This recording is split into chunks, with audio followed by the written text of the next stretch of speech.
L'info écho avec Capital. On commence avec une bonne nouvelle. À partir d'aujourd'hui, les appels incessants des commerciaux devraient se faire plus rares. Un décret interdisant le démarchage téléphonique au-delà de certaines heures et de certains jours de la semaine entre en effet en vigueur ce mercredi 1er mars. Fini ainsi les prospections le week-end et les jours fériés. En cas d'infraction, les contrevenants seront passibles d'une amende de 75 000 € pour les personnes physiques et de 375 000 € pour les personnes morales. Plus d'infos sur capital.fr. On enchaîne avec le bilan du jour. Empêtré dans des affaires de harcèlement, Noël Le Graët a annoncé ce mardi 28 février sa démission du poste de président de la Fédération française de football. L'occasion de faire le bilan de la gestion financière de celui-ci après 12 ans à la tête de la FFF. Pendant son mandat, les revenus de la FFF ont progressé de plus de 72 millions d'euros, un résultat plutôt positif.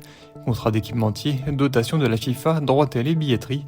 Découvrez en détail la gestion financière de Noël Le Graët. On continue avec l'info pratique qui concerne votre santé. Le remboursement intégral des tests de dépistage au Covid-19, c'est fini.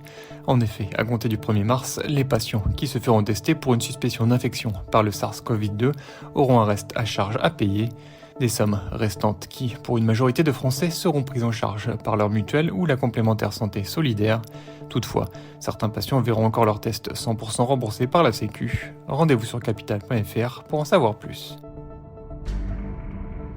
Pour terminer, le mot du jour, aide-budget. Voici le nom d'un nouveau dispositif lancé par le gouvernement ce lundi 27 février pour lutter contre le surendettement des ménages. Un phénomène qui touche encore 140 000 personnes en France. Cette mesure vise à repérer et accompagner les ménages en situation de fragilité financière. Cette expérimentation sera testée dans un premier temps dans une dizaine de départements. Plus de précisions sur ce dispositif sur notre site. C'était l'info écho avec Capital.